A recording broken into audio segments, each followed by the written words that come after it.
नमस्कार, मैं हूं उज्जवल गुप्ता और आप देख रहे हैं इस वक्त हमारे साथ प्रभु न्यूज। दर्शकों, दिसंबर माह में नगर पालिका चुनाव की सरगर्मियां तेज हो चुकी हैं और इसी उपलक्ष्य में आज हमारे साथ मौजूद हैं पवन छाबड़ा जी, जो कि गांधी कॉलोनी पंजाबी समाज के प्रतिनिधित्व भी करते हैं और आने वाले वक्त में चुनावों में, नगर पालिका शहर के चुनावों में वो भाजपा से प्रत्याशी पद के उम्मीदवार भी जाने जा रहे हैं। तो दर्शकों, हम आपको मिलवाते हैं। पवन छाबड़ा जी, आपका बहुत बहुत स्वागत है। साहब, चुनावों की सरगर्मियां तेज हो चुकी हैं। नगर पालिका की ओर से आपको भाजपा पद के प्रत्याशी के रूप में भी देखा जा रहा है। आपका क्या विचार है? क्या आप जनता के बीच में किन मुद्दों को लेकर सामने आने वाले? ऐसा है, ये नगर पालिका चुनाव आने वाला है। उम्मीद है कि दिसंबर में शायद नगर पालिका चुनाव होने लगा है। तो मेरा तो एक ही है, स्वच्छ, सुंदर एवं सुरक्षित नगर। मैंने यहाँ गांधी कॉलोनी में, मैं यहाँ इस समय गांधी कॉलोनी हाउसिंग सोसाइटी का चेयरमैन हूँ, जो कि पिछले 3 साल से मैं यहाँ कार्यरत हूँ। मुझे समाज द्वारा निर्विरोध की चेयरमैनशिप की जिम्मेदारी दी गई। उसमें मैंने पूर्ण मनोयोग से अपना कार्य करा है, जो कि आपको नजर आएगा। पूरी कॉलोनी में आप कहीं भी जाएंगे, हमारी सोसाइटी में वाटिका बनी हुई है, जो आज पूरे शहर में सोसाइटी वाटिका का नाम है, जहाँ पर कोई भी महिला, बच्चे पूर्ण सुरक्षित रूप से सुबह और शाम सैर करते हैं। वहाँ पूर्ण व्यवस्था है, कोई भी असामाजिक तत्व की एंट्री नहीं है। इसी तरह हमारी, अगर मुझे पार्टी मौका देती है तो नगर में भी नगर वासियों को महसूस होगा कि हाँ भाई, कुछ बदलाव नजर आया है। पवन जी, आपके इस कार्य को तो पूरा, चाहे गांधी कॉलोनी हो, शहर में पहले से ही काफी माना जाता है कि आप हमेशा शहर के लिए बढ़ चढ़कर एक ऐसे कदम उठाते हैं जिससे कि सौंदर्यीकरण, मुजफ्फरनगर के सौंदर्यीकरण और स्वच्छ मुजफ्फरनगर की आप जैसे बात करते हैं। सर, थोड़ा सा उस लीक से हटके मैं आपसे कुछ सवाल, प्रश्न शायद आपको चुने, लेकिन मैं फिर भी करना चाहता हूँ क्योंकि जनता की आवाज रखने का शायद हमें पूरा। और गांधी कॉलोनी में जिस आप सोसाइटी की बात कर रहे हैं, आप कितने वक्त से उसके साथ जुड़े हुए हैं?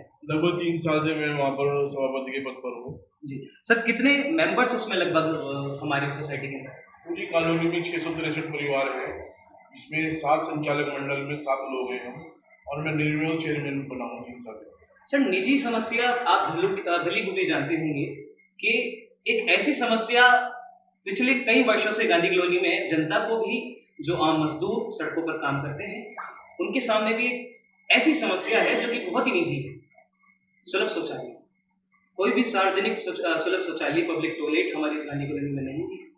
तो मैं ये हैरान हूँ, जनता भी हैरान है कि जब आप इतना कार्य करते हैं समाज के लिए, तो एक बेसिक सी चीज जिससे जनता, आप मान सकते हैं कि रोजमर्रा में बहुत तकलीफों का सामना करना पड़ता है। वो देखते हैं कि कहाँ करें, किसी दीवार के पीछे करें, कि एक ऐसा पर्टिकुलर स्थान, कोई भी सार्वजनिक शौचालय में आप चले जाइए, यहाँ पे नहीं मिलता, ना तो गांधी कॉलोनी में, ना पचड़ी की तरफ आप जब जाते हैं या वाटिका की तरफ आप जब जाते हैं। तो इस बारे में आपका क्या कहना है? ऐसा नहीं है, इसकी व्यवस्था भी हमारे द्वारा कराई गई थी। उसमें 2 जगह हमने व्यवस्था कराई हुई है। एक तो जो ये हनुमान मंदिर का चौक है, जहाँ मार्केट बनी हुई है, इसके बैक साइड में हमने इसकी व्यवस्था कराई हुई है। एक दूसरी व्यवस्था हमने गांधी वाटिका हॉल में कराई हुई है, क्योंकि मेन रोड पे जगह की समस्या है, जगह नहीं मिल पाती। जहाँ पे बनाते हैं वही लोग एतराज करते हैं, जिसके भी आगे बनते हैं। कहते हैं तो सभी लोग कहते हैं कि जरूरत है, लेकिन मेन समस्या जगह की है। अगर आज मुझे जगह मिले तो मैं 24 घंटे मुझे तैयार करा दूँ। तो सर, इस उपलक्ष्य में आपने कभी ये प्रावधान या नगर पालिका के उपलक्ष्य आप गए हैं कि आपने ये समस्या कि भाई हमको जाना चाहिए, हमें कार्य में दिक्कत आ रही है, हम पब्लिक टॉयलेट जनता के लिए बनाना चाहते हैं, तो क्या आपको वहां से मदद मिली है या फिर क्या इस बारे में आप कहना चाहते हैं? नहीं, सहयोग मिला है मुझे सभासद का, उनके द्वारा ही, जो मार्केट के पीछे बनाया गया है, नगर पालिका के द्वारा ही बनाया गया है। लेकिन वो सार्वजनिक ना होने, लोगों की जानकारी ना होने की वजह से कम उपयोग में आता है। उसके अलावा हमने गांधी वाटिका के हॉल में व्यवस्था करी हुई है, किसी को भी जरूरत है हमने वो व्यवस्था करी हुई सार्वजनिक रूप से, खुली व्यवस्था। तो पब्लिक जो भी है, चाहे मजदूर हो चाहे किसी भी तबके का आदमी हो, वो उसका इस्तेमाल कर सकता है। बिल्कुल, किसी को मना नहीं। लेकिन मेन जगह गांधी कॉलोनी मेन रोड पे इसकी जरूरत है, बहुत ज्यादा जरूरत है, लेकिन जगह के अभाव के कारण वो व्यवस्था नहीं बन पा रही है। आज भी कोई अगर जगह की व्यवस्था मुझे कर देते हैं मार्केट एसोसिएशन, तो मैं 24 घंटे के अंदर अंदर तैयार करा दूँ। पवन जी, 2 माह पूर्व एक नगर पालिका से फैसला जारी हुआ था जिसमें कि सड़कों का डिवाइडीकरण जिसको बोले, उसको इम्प्लीमेंट किया गया था, उसको निर्धारित में लाया गया था। उससे आम जनता कितना फायदे में रही, कितना नुकसान में रही, तो भली भी आपके शायद परिचित भी और आपके समाज के लोग भी ये जानते होंगे कि सड़कें इतनी चौड़ी नहीं है, उनको हाफ करके, उनको आधा करके किस सोच का परीक्षण जनता के सामने रखा गया था। इसके पीछे मानसिकता क्या रही थी कि डिवाइडीकरण जो किया जाए, कि अगर डिवाइडर लगाए जा रहे हैं तो उससे अभी हम देख सकते हैं कि पिछले एक हफ्ता पूर्व भी A to Z रोड पर एक क्रेटा गाड़ी का दुर्घटना हो गई थी, जिसमें कि 2 लोगों की ऑन द स्पॉट मृत्यु हो गई। तो क्या नगर पालिका के जहन में ये चीज आती है कि हम जो ये काम कर रहे हैं इसका फायदा तो जनता को हुआ नहीं, उल्टा नुकसान हो रहा है? तो इस पर आपका क्या कहना है? मेरी जानकारी में ऐसा है कि जो ट्रैफिक विभाग है ना, ये इसको देख रहा है, इस कार्य को। विभाग में आपस में सामंजस्य न होने के कारण ऐसी व्यवस्था बन रही है। मेरी राय में पहले सड़क का चौड़ीकरण होना चाहिए, उसके बाद डिवाइडेशन होना चाहिए, जिससे कि सुविधा अनुसार सभी ट्रैफिक निकल सके। क्योंकि सड़क की चौड़ाई उतनी है जितनी पहले थी, उसी के बीच में डिवाइड कर दिया गया। इतनी छोटी सड़कें हमारे नगर में नहीं है, लेकिन गुंजाइश है होने की। जैसे कि बिजली के पोल है जो सड़क के दोनों तरफ लगे हुए हैं, लगभग नाली से 4-5 फुट आगे लगे हुए हैं फुटपाथ पर। अगर उन पोल को सेंटर में ले आए डिवाइडर के बीच में, तो सड़क चौड़ीकरण हो सकती है आराम से। ये सब जो अगर विभाग आपस में सामंजस्य बना के इस कार्यक्रम को करें तो बहुत सुविधाजनक रहेगा नगर के लिए। तो आपकी अगर आप जिस और इशारा कर रहे हैं, तो हमें ये प्रतीत होता है, या आम जनता के मन में भी ये सवाल जाहिर तौर पर आ रहा होगा कि क्या प्लानिंग की कमी है मुजफ्फरनगर में? माफी चाहता हूँ कि नगर पालिका प्लानिंग में, कि जब भी कोई एक आइडिया, एक विचार वो लाते हैं कि भाई इसको हम इम्प्लीमेंट करें, तो क्या प्रॉपर प्लानिंग नहीं होती, या फिर आपस में सहयोग के साथ में किसी फैसले पर नहीं पहुंचा जाता?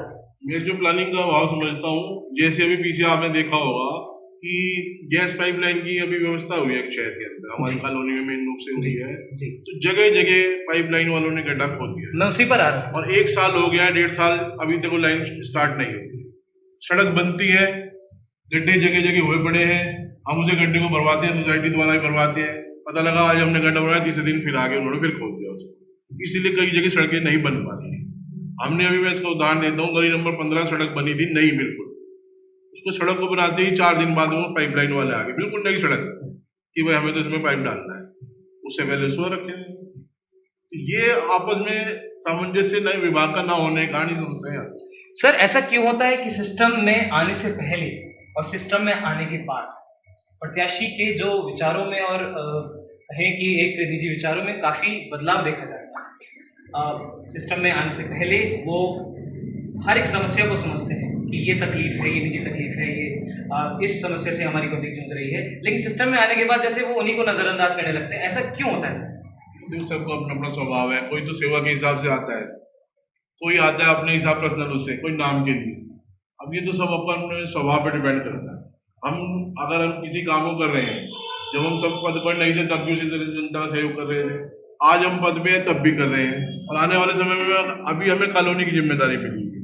अगर हमें पार्टी और जनता नगर की चाहेगी, अगर नगर की हमें मौका देगी, तो वो जो काम कॉलोनी में कर रहे हैं उससे बढ़ के पूरे नगर में किया जाएगा। तो सर, आपके हिसाब से अगर कोई समाज से उठकर समाज की सेवा करना चाहता है और वही चुनावी प्रत्याशी के रूप में उभर कर आता है, तो वो ज़्यादा अच्छे से उस सिस्टम को चलाता है?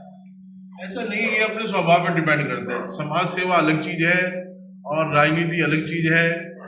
कुछ लोग क्या क्या समाज सेवा के नाम पे राजनीति करना चाहते हैं, ये अपने स्वभाव में शामिल है कि आपका स्वभाव कैसा है, आप जनता के लिए कितना काम करना चाहते हैं, अपने लिए करना चाहते हैं, जनता के लिए या नगर के लिए, ये अपने स्वभाव पर डिपेंड है। सर, आप जिस सोसाइटी की लगातार हमसे बात कर रहे हैं कि जिस पंजाबी समाज को आप प्रतिनिधित्व करते हैं, सर एक समस्या और गांधी कॉलोनी में बढ़ चढ़ कर निकल कर आती है, जिसको आपका बेशक है, जब आप इतने जुड़े हुए हैं लोगों से तो आपका ध्यान भी जरूर जाता हो। गांधी कॉलोनी से जब आप निकलते हैं पचड़े की तरफ, तो एक पुलिया का निर्माण आप देखते हैं, वो आज तक भी अधूरा पड़ा हुआ है। और वो पुलिया, हम तो छोड़िए साहब, जब छोटे छोटे बच्चे निकलते हैं तो उनको कितनी तकलीफ होती होगी, किस समय वो पुलिया गिर जाए, किस समय कोई ऐसी दुर्घटना घट जाए। तो कभी आपने नगर पालिका के उपलक्ष्य में या फिर किसी के आगे ये समस्या का आपने निर्माण की कोशिश की, या फिर आप जिस समाज को लेकर आपके वो सब मेंबर्स लेके गए हैं कभी कि भाई उसका निर्माण होना चाहिए? वो कितनी बड़ी समस्या है? जी, आप मेरे कौन सी पुलिया के बारे में आप बात कर रहे हैं? साहब, ये जो जब हम पचैंडी की ओर जाते हैं तो जो नीचे पुलिया बनी हुई है, एक पुलिया जो नाला बह रहा है उसमें वो खच्चर हालत में फिलहाल है। नहीं, पीछे जो था एक नाला था, बड़ी दिक्कत थी उसमें, काफ़ी समय से दिक्कत रही। पहले आचार संहिता की वजह से काम रुका रहा, लेकिन मंत्री जी के और सभासद दोनों, गांधी कॉलोनी के दोनों सभासदों के प्रयास से मैंने जो बहुत कोशिश करी है, वो नाले का निर्माण भी हो चुका है। उसके आगे जो बरातगढ़ की सड़क बिल्कुल जर्जर अवस्था में थी, उसका काफ़ी टुकड़ा बन चुका है, उसमें काम चल रहा है ना जी। उसमें पहले जो सड़क थी वो तारकोल के पास हुई थी, लेकिन वो जल निकासी की समस्या न होने के कारण उसे दोबारा परिवर्तन कराया गया उसका सारा। उसमें आरसीसी की सड़क बनी है, आप अब भी जाके देखेंगे तो एक टुकड़ा आरसीसी का बन चुका है। उसके दोनों साइड तारकोल की सड़क बाकी बननी है जी। और मेरे ख्याल से शायद आपने काफी दिन हो गए देखे हुए, पुलिया का भी निर्माण हो चुका है और सड़क का भी निर्माण हो चुका है। थोड़ा सा टुकड़ा सड़क का रहता है जिसका काम चल रहा है। तो सर उसकी पहल आपकी ओर से की गई? देखो, मैंने तो प्रयास करा ही है, मैं कहूँ खाली मैंने करा, एक आदमी से काम नहीं होता, लेकिन सभी लोगों का सहयोग लेके, दोनों सभासद गांधी कॉलोनी के और गांधी कॉलोनी के जो भी जिम्मेदार लोग हैं सबको साथ लेके, माननीय मंत्री जी से कई बार बात हुई इस बारे में, मंत्री जी का पूरा सहयोग रहा इसमें, तो इसका निर्माण कार्य सबके सहयोग से होगा। पवन जी, आने वाले 5 वर्षों में अगर आप भाजपा की ओर से प्रत्याशी के रूप में नगर पालिका चेयरमैन के रूप में निकल कर आते हैं, तो आप कहाँ देखते हैं मुजफ्फरनगर को, या फिर जितनी मोहब्बत आप मुजफ्फरनगर से, आपकी बातों से लगता है आप करते हैं और यहाँ की जनता से करते हैं, तो आप कहाँ देखते हैं कि आने वाले 5 वर्षों में ये बदलाव आप मुजफ्फरनगर के लिए करना चाहते हैं, ये सौगात आप मुजफ्फरनगर की मासूम जनता को देना चाहते हैं? देखो, अगर मुझे पार्टी मौका देती है और जनता मुझे मौका देती है तो मेरा तो प्रत्यक्ष उदाहरण है, गांधी कॉलोनी में मैंने काम किया है, और आने वाले समय में अगर मुझे पार्टी और जनता लोग, शहर के लोग मुझे मौका देते हैं तो उन्हें बेशक वो एक बदलाव नजर आएगा। उन्हें ऐसा लगेगा, हर आदमी को लगेगा कि यहाँ पर काम हो रहा है। छोटी छोटी समस्याएं हैं नगर में, एक एक काम के लिए लोगों को कई बार घूमना पड़ता है, उसके लिए लोगों को एक समय सीमा तय होगी। कानून तो अब भी है, लेकिन लोगों को जानकारी नहीं है उसके बाद। लेकिन हर काम के लिए नगर पालिका में एक समय सीमा तय होगी, उस समय सीमा के अंदर वो कार्य होगा। एक काम के लिए आदमी को 10-10 बार 20 बार चक्कर नहीं काटना जी।